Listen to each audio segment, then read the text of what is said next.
さて、今日も解説の方をしていくわ。今回は、久しぶりにイグノーベル賞についてよ。今回はどんな奇抜な研究が聞けるんですか？今回は、日常の意外な疑問を解決してくれそうな研究を主に集めたわ。では早速、一つ目の話をしていきます。まずは2018年に医学賞を受賞した研究からです。研究を行ったアメリカの医師たちは、決まった特徴を持つジェットコースターに乗ることで、小さい尿路結石なら尿管を通ることがあると報告し、尿路結石を持つ人は定期的に遊園地に行くといいだろう、と発言しています。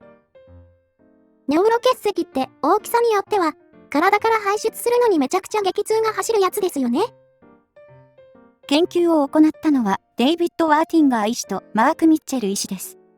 きっかけは、ワーティンガー医師の担当した患者が、春休み旅行で、フロリダ州のディズニーワールドから帰ってきた際に、ビッグサンダーマウンテンに乗ったら、尿路結石のうちの一つが通ったと報告してきたのです。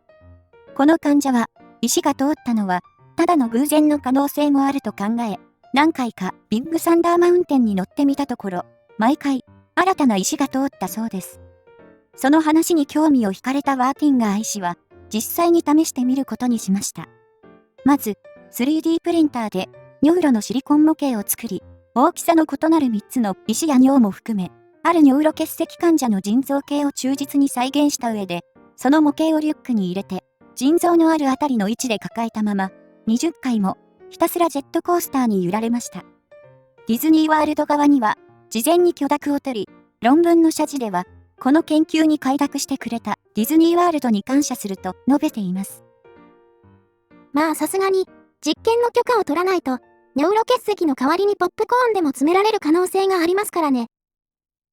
そして、ワーティンガー医師は、ジェットコースターの後方に座った時の方が、前列の席に座った時よりも、腎臓から尿路へ結石が移りやすいことを確認し、石の大きさにかかわらず、前方座席では 17% の確率で通った一方で、後方座席では 64% の確率で通ったそうです。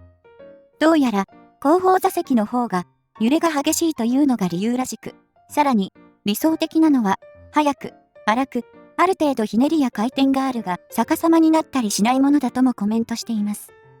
ディズニーワールドで尿路結石を取るのに、最適な乗り物はビッグサンダーマウンテンで、あえてガタガタ動くように設計されており、乗客は横に細かい振動で揺さぶられるが、逆にスペースマウンテンなどは速度が速すぎて、加減速のたびに重力によって石が体内で固定されてしまうとワーティンガー医師は推測しています。医師たちは一度石が通った後も定期的にジェットコースターに乗ることで大きな石の発生の予防にもつながるだろうと結論付けました。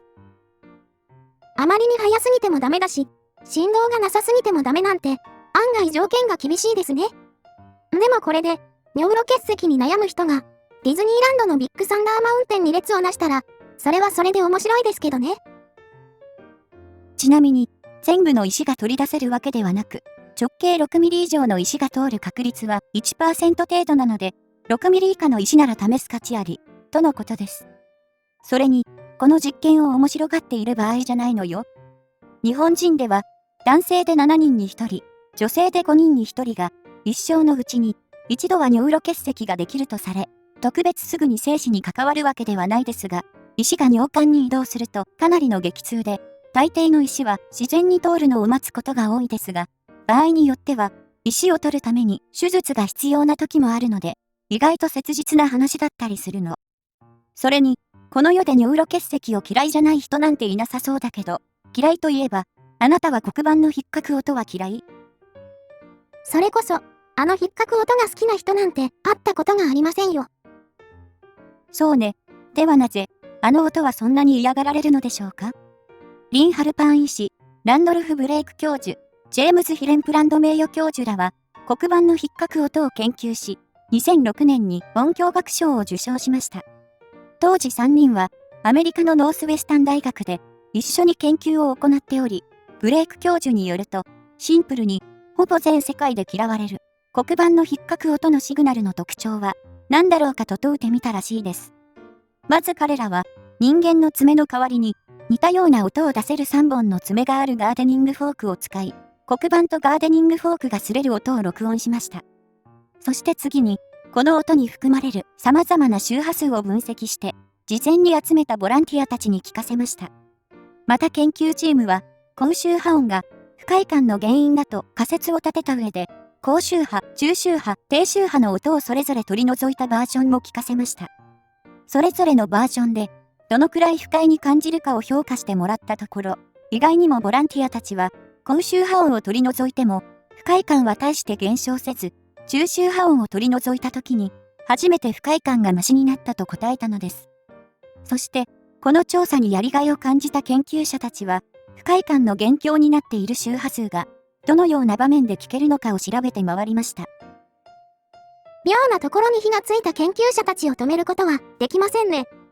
それにしても内容自体は大したことがなさそうですが、でもやっぱり一度は気になったことなのでどうなるか楽しみです。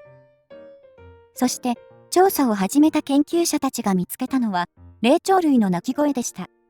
チンパンジーが警告のために発する叫びに見られる音波が、黒板で爪をこすった時に、不快感の元になる中域の周波数にそっくりだということが分かりました。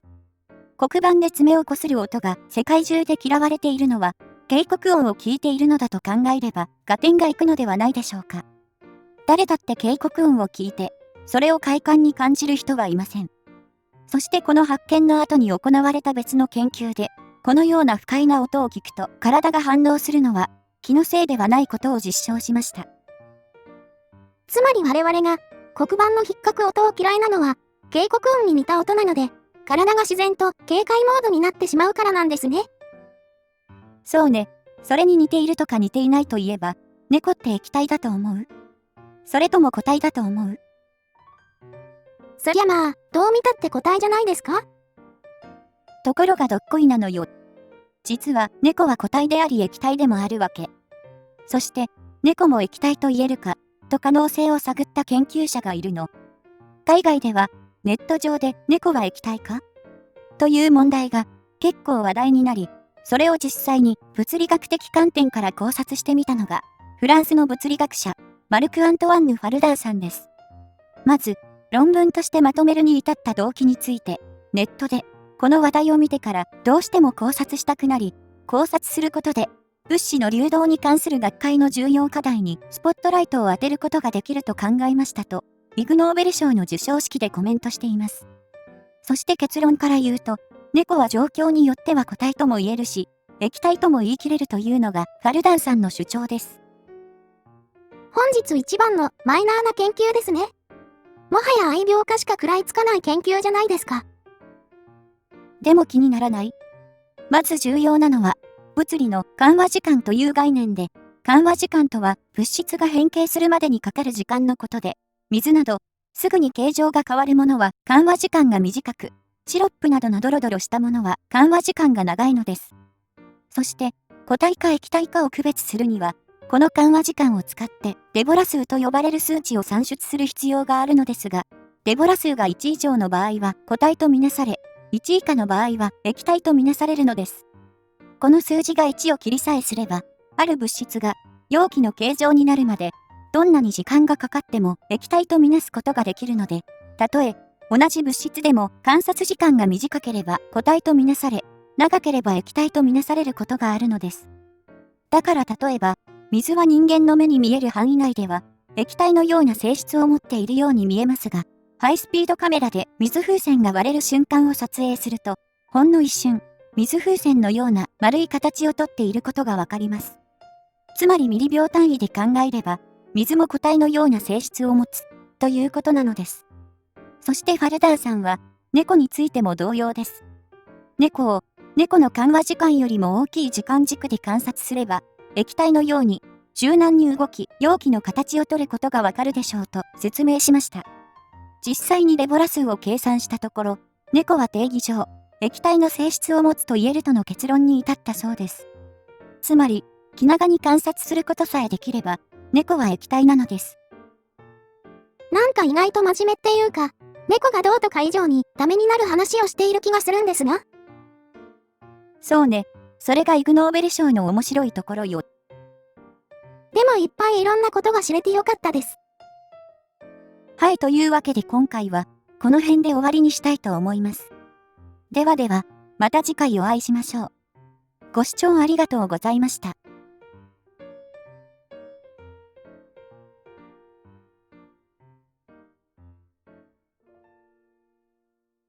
チャンネル登録と高評価をお願いします。他にもベルマークを押すと、最新の動画などを見逃さずに済むので、ぜひご利用ください。